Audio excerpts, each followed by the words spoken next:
No, the fuck I would not. No, I would not kill a man's family and completely ruin his life for a bet with a motherfucker that I don't even fucking like. A bet that I knew I would win because I'm all knowing. Really don't think that I would trick one of my loyal followers into doing a census and then get mad at him for doing said census and then kill 70,000 innocent people because I'm mad about it. No, I would not send two bears to maul 42 boys to death just because they called one of my prophets bald. I don't think I would turn a man's wife into a pillar of salt just because she looked back at her town being destroyed. I mean, she was a little annoying, but I wouldn't have killed her. I would not send 10 plagues to kill innocent people just to persuade a pharaoh to let my people go, the same pharaoh whose heart I hardened so he wouldn't let my people go so I could send more plagues. I don't think I would do that. No, I would not kill an innocent baby 7 days after its birth for the sole reason of the baby's father killing the baby's mother's husband in battle. I would not flood the entire earth, killing millions just because they don't want to follow me anymore. I really don't think that I would have made one of my loyal followers sacrifice his own daughter in my name just because he made a stupid promise that if I helped him win a battle that he would.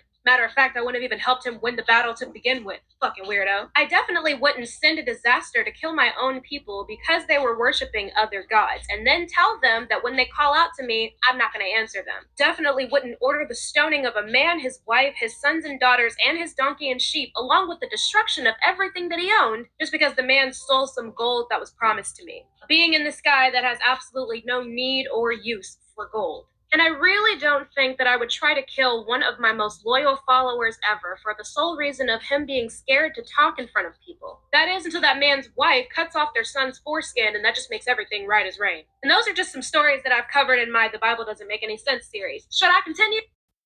So this creator, the Devil's Daughter 162, I encourage you guys to go and follow her. She has a great channel on TikTok. I'm not sure if she's on the other platforms, but she definitely has a great channel. Lots of information that demonstrates for those of us who are deconstructing and have deconstructed why we consistently and continuously will stay steadfast in that mindset.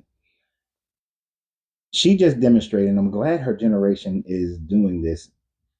She just demonstrated how we have a higher moral compass than this deity to which we are expected to worship. And in demonstrating that, she shows how evil, how genocidal, how maniacal, how manipulative, and how selfish and egotistical this deity truly is. And the fact that her generation is waking up, and this is one of the cause of churches fanatically trying to get the younger generation into their churches, but it's difficult when the information that you present about this deity is so messed up. It is so devilish that we wouldn't, that they know that their moral standards today is a greater moral standard than what this Bible demonstrates this God is. And on my live today, somebody said that we use this book that we don't believe in to talk about a God that we don't believe in, and it doesn't make sense to them.